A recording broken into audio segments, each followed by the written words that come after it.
The Sinestro Corps War is an integral part and highlight of Geoff Johns Green Lantern run, but does it work as a standalone event? Woof woof! Hey guys, it's me Marcus, aka the Mad Dog, and we're back with another video. Written by Geoff Johns, Dave Gibbons and Peter J. Tomasi, and illustrated primarily by Ivan Reis, Ethan Van Sciver and Patrick Gleason, the Sinestro Corps War special was published by DC Comics in August of 2007. The event then continued in issues 21 to 25 of Green Lantern and issues 14 to 18 of the Green Lantern Corps series. And the Sinestro Corps has risen. With the spread of fear across the galaxy looking unstoppable, Hal Jordan and the rest of the Green Lanterns will assemble to prevent the destruction of Oa, and life as we know it. But what happens when their strongest members turn against them? And when facing an unbeatable opponent, can the very laws that govern the Green Lanterns be overturned? And at what cost? Overall, despite the fact that there is a few artists working on this, they're all great and they all bring something different to the table, but it's never to the point where it's so jarring from what someone else has done. Because last time I reviewed Avengers vs X-Men and I wasn't really too happy with one of the artists on that, so it's just great that in this, even though there is different people, I like all of them. And forgetting the controversy that surrounds him, because I really don't want to get political on this channel, but Ethan Van Sciver is a phenomenal artist. He brings just such a level of detail, his lines are so crisp, and I love the few chances that we got where we saw glimpses at what his other DC characters would look like. However, his time on this is pretty much just contained to the special issue and a few pages here and there throughout the series, and if I did have to find one critique of his art, it's that he seems to rely quite heavily on his ability to do full page spreads. And yeah, I know that that doesn't sound like a problem, but as I was flicking through this book, I noticed that a lot of his are just full page spreads of something that doesn't really need that. At first it's cool because it might be in the depths of space so you can see just how desolate a planet is, but then it happens on quite a few occasions and I'm like, yeah, again, space is quite empty. In saying that, atmosphere does feel integral to its style. When you're in space, it's still got this claustrophobic feel because maybe there's a ton of asteroids around you and you've just got that feeling that maybe something's hidden behind them. And it's easy to feel lost in this artwork and not really know exactly where you are in this universe. But a large part of this book is illustrated by Ivan Reis, an artist that needs absolutely no introduction. He was integral to my enjoyment of the Aquaman New 52 run, which I absolutely loved when I reviewed it. And what I like about his art is that it's impressive at first glance, but not in a super obvious in-your-face kind of way. It was one of those styles that I liked every page from him, but the more that I looked into it, I could appreciate every detail that's left there. He's honestly a dude that I'm struggling to find a fault with. His style is a great mix of modern detail, but at the same time it has just this classic feel to it. And I know saying that it's like a mix of modern and classic doesn't really make sense, but when I look at it, that's really the only way that I can describe it. Because the sheer amount of just stuff that he can put on the page is phenomenal. His action was energetic and knew when to expand the page, but he could also handle pages where there were a ton of panels without it ever looking like any of them were lacking in detail. It's something that I don't give enough focus to as well, despite the fact that it is pretty much the primary focus of art. But his ability to tell a story with the art was great, and on some pages it felt like I could understand what was happening just by looking at his illustrations. Speaking of which, Gleason doesn't get the respect that he deserves for this title. His art's just so underrated, and I appreciate it more now because I reviewed the Batman and Robin run that he did with Peter J. Tomasi, and I can see the development that he's had. In no way am I saying that the art that's in the Sinestro Corps War is bad, it's great, but he's an artist that has just got better over time. And yet, if I'm being objective about it, I can't say that his art is as refined as Van Sciver or Rice, but at the same time he doesn't let the team down. He was great at juggling a ton of characters and making sure that they were all unique and somebody that you'd remember, which was really important because it's been a good couple of years since I read this run, so it was just great that everybody got the focus. On the back of that, the settings were also really interesting with Gleason on the art. And no, I'm not just talking about Mogo. I love the scenes that took place on Corrigan City, and it's the reason why I really hope that this title gets its own omnibus. So all in all, the art was great throughout, and I feel like every artist on this did a stellar job, and I did appreciate the differences in style, which just made it more interesting to jump between the two series. It's nice because it all just felt like it was part of the same event, and it's the reason why I remember this so vividly. It's also probably the reason why it's been collected in so many different editions, and if you wanted to pick up this book or any other, you can get them from the channel sponsor,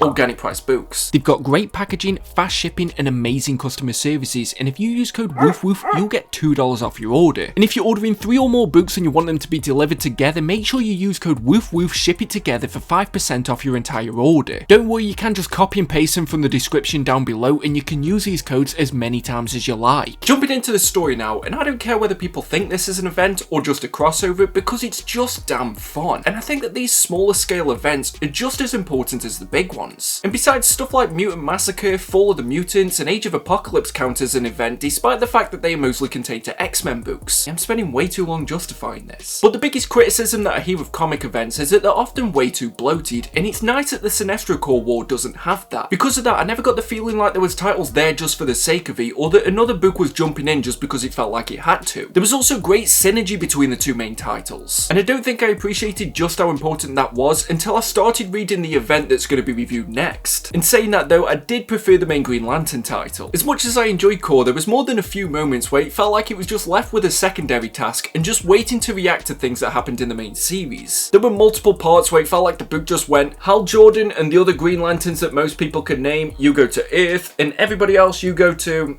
I don't know, keep yourself busy on ranks. But in saying that, I did really enjoy the battle for Mogo, and it felt like there was a real standing ground for the Lanterns because what this event did well was set up the stakes from the beginning. And without reading the stuff that came before it, I really can't remember how many issues they spent setting this up. But by the time that I'd already jumped into this, shit had already gone past the fan. Another thing that I really liked is that by the end they managed to bring it back to Earth and still keep this centered around Hal Jordan, while still making the efforts of all the other Lanterns not feel like they've gone to waste. However, one thing that I wasn't too happy with was the amount of time that we had to spend with the Guardians. I prefer when they are just this council of mysterious characters that are making judgments and decisions behind the scenes. And sure, yes, he did have some important moments, I'm not saying get rid of them completely, but I do feel like we could have done with less of them. And personally speaking, they're just not a group of characters that I find very entertaining. And speaking of bigger groups that I had an issue with, the motivations of the individual Sinestro Corps members never really delved further than just being like, I'm already evil, so I might as well. But Sinestro was the only member that I felt really had something to prove.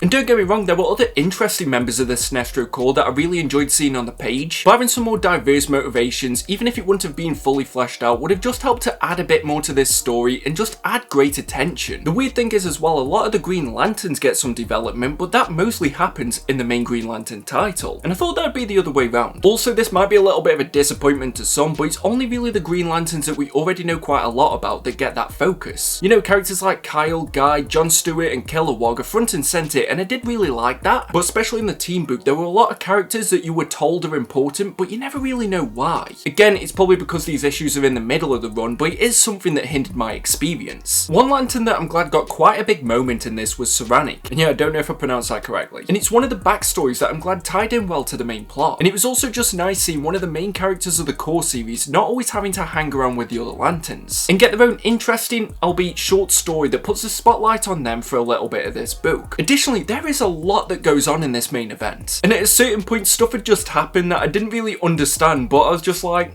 okay, I'll come along for the ride. And yeah, I'm talking about the Anti-Monitor. Don't get me wrong, it was cool as anything, but I was just like, And I think there was just a point in this book where I accepted that I wasn't going to understand everything that was happening. And at the same time, that was okay because things move so quickly that if there was something that I didn't understand, it wouldn't take over the full focus of the book. Which is actually one of the strengths of this event because it never feels like it's treading water. And one minor thing that kept cropping up that I really enjoyed was the fact that the other Lanterns just haven't forgotten what Hal did when he was Parallax. Even though Kyle gets infected, and that's not really a spoiler because it happens at the end of the first issue, they still all just seem to give Hal a really hard time about it. And I found that really funny because it's like when you're at work and there's somebody who does something dumb and, you know, just for the sake of argument, let's pretend it's not me. But that will be the only thing that some people will remember you by. But one problem that I had with the Sinestro Corps is that it felt like they were only really formidable until the rules of Oa were changed. Which made me wonder if they were that much of a threat to begin with, or was it just that they knew the weakness of the Lanterns? That issue where the rules are changed I thought was great. It might even be my favourite in this event. Those were the moments with the Guardians that I did enjoy. I liked seeing the debate and all the philosophical arguments that they had, and then just the reaction of all the Lanterns when the Ring makes the announcement and they know that this can fully be a war now. Another thing was that at a certain point it felt like this book kind of just gave up with the war with the Sinestro Corps and spent way too much time focusing on setup for Blackest Night. I get that this is often referred to as the Empire Strikes Back of the Geoff Johns Green Lantern trilogy, even though I feel like War of the Green Lanterns is just as important to his run, but it felt like this ended really abruptly to just tease what was coming next. And that's the weird thing that has me conflicted with this event, and I get that this is going to be an odd criticism to say that you need to know a bit about Green Lantern to really enjoy this, but Blackest Night, which came out after this, is actually more accessible to a new reader. I'm not really going to hold that against this event, but it is something that you should consider if you are planning on jumping into this. Oh my god, one thing I really didn't enjoy about this though, there were really boring flashbacks that were happening during the fight between Superboy Prime and Sodam Yat. Like, you've already got a decent matchup between two quite important characters in this event, and I really like Superboy Prime just because of the fact that he's a complete nutcase. He's never fought me though, like, you can't deny that. But we kept leaving this really entertaining fight to see how Sodam grew up, and it's like, were you scared that people were enjoying the fight too much or something? Although I found myself wishing for some of that backstory before, I wish they would have known when to place it in this story and actually just make it a bit more interesting to begin with. Despite that, the fight itself was really entertaining, and there's just so many examples of great fights in this book. Every time there'd be a group fight where there were so many characters fighting each other that you couldn't really keep track of it, there'd be a one-on-one fight that just felt so much more personal, and they just seemed to get better the longer the series went on. As we got closer to the end and it was Superboy Prime fighting Sodam Yat, this was really brutal and entertaining, but then when you got to Hal vs Sinestro, it felt like that was more important than the massive battle that was happening behind them. I also love that Hal still isn't afraid of getting into a fist fight, he hasn't got too comfortable with the ring, and that's probably his greatest strength as a Lantern. You know, besides the whole no fear thing. I'm actually struggling to think of more to say, but I think that's alright because this is a bit of a shorter event. Then again, there are some other things I want to talk about, but I guess that they would be spoilers. This is your final spoiler warning. If you don't want anything ruined, make sure you skip to the final verdict. But I didn't like Sodam Yat enough to really care when he became the new Ion. And admittedly, I am a big Kyle Rayner fan, so I was a little bit disappointed to see that the power left him. And having him fight Sinestro for a bit at the end without having that power was interesting to see, and it was a nice dynamic. For once, he does have to charge his power ring, and even though it felt a bit hokey to just see him and Hal jumping across rooftops to find this one lantern that they'd left in his brother's house, it was still just cool seeing that he now has to adjust to different things. The one moment that I was most disappointed in though was seeing Hal use all those Sinestro Corps rings, and it didn't really amount to anything. Can't lie, it did give us that cool cover, but that can't be the only thing that it does. It was also the issue where they fought Lysa Drac, and it just felt like that was a cool cliffhanger that they set up that they didn't really have a massive payoff for. Now yes, there is so many things in this event that does have a payoff that I can't really hold it against the series that much, but still this was one of the only issues that had a massive misstep in the book, and it did hinder me experience at the time. Speaking of which, there is a massive cliffhanger in the last issue of the Corps series, Mongol being a Sinestro Corps.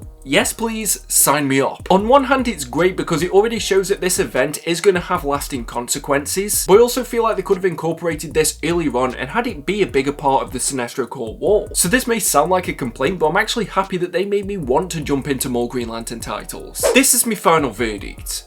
An event comics seem to have a bit of a bad reputation, so if an event can subvert those expectations in the same way that the Sinestro Corps War does, I can't help but give it some respect. You might even disagree with me classifying this as an event because it's so small in comparison to other things that happened at DC. But when this was first released, it was massive, and it elevated the two core titles to the front of the comics universe. Now yes, read outside of those two titles, it isn't exactly new reader friendly, so I can't really recommend it for everybody. I don't even think I put this on my Where to Start Green Lantern, but spinning out a Green Lantern Rebirth, there's so much passion and energy and creativity that went into this event that it's hard not to enjoy it if you've got a base level of knowledge about Hal Jordan and his old mentor slash foe. The art's phenomenal regardless of which title you're reading, and it's an event that actually had meaning, and yes, it might not be on as big of a scale as Infinite Crisis or even the next Green Lantern event that happened, which was Blackest Night, but the Sinestro Corps War never lost focus of what's most important at its core.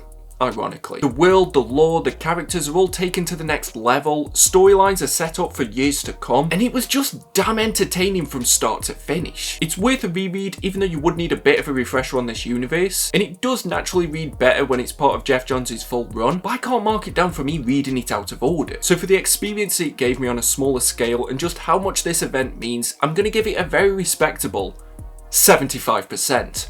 Woof woof! So that's the video, hopefully you enjoyed it, but until next time, just make sure that you stay safe and stay mad all you dogs. Woof woof! See you at the next video.